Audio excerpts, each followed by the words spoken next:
Korea Selatan, negara yang terkenal dengan modernisasi dan pertumbuhan ekonominya yang pesat, kini menghadapi krisis kesuburan yang belum pernah terjadi sebelumnya.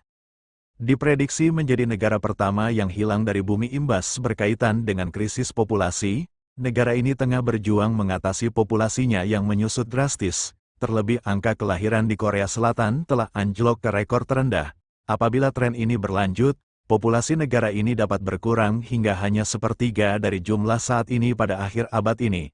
Akar dari kekhawatiran utama ini rumit, melibatkan tekanan sosial ekonomi dan ketegangan gender yang mengakar.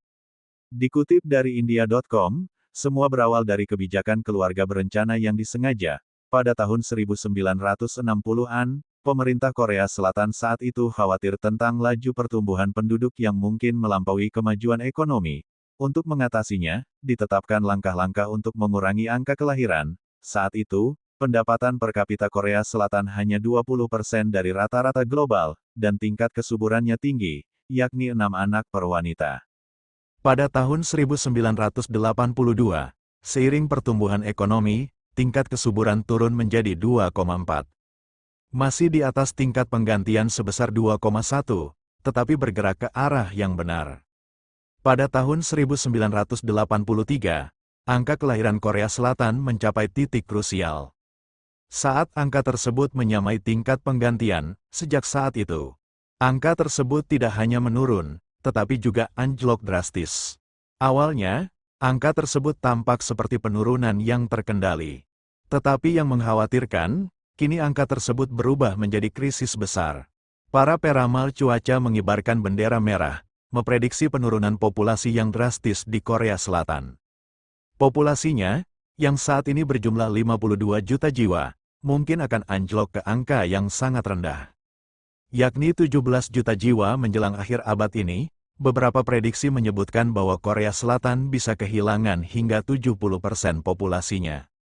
Yang berarti hanya 14 juta orang yang akan berada di negara tersebut, situasi yang mengkhawatirkan yang mungkin dapat mengganggu stabilitas ekonomi.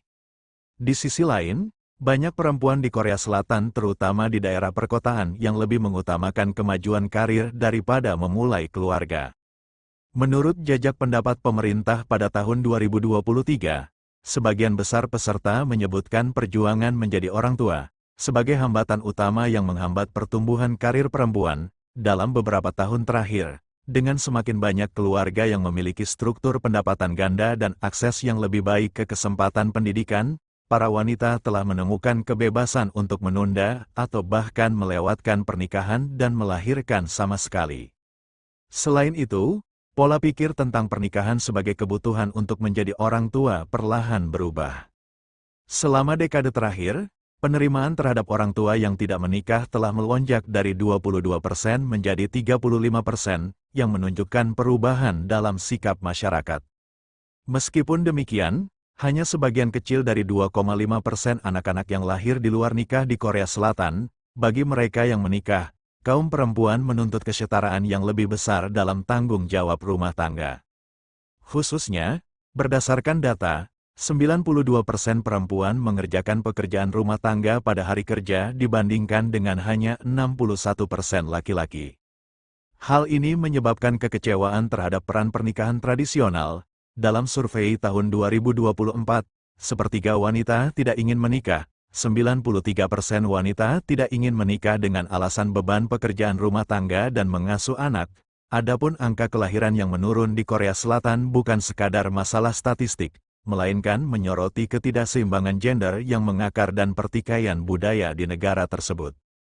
Dihadapkan dengan populasi yang semakin menua dan menyusut, Korea Selatan tengah menempuh jalan yang sulit untuk mengatasi masalah ini tanpa menggoyahkan hubungan yang rumit antara kewajiban keluarga, komitmen pekerjaan, dan norma gender masyarakat.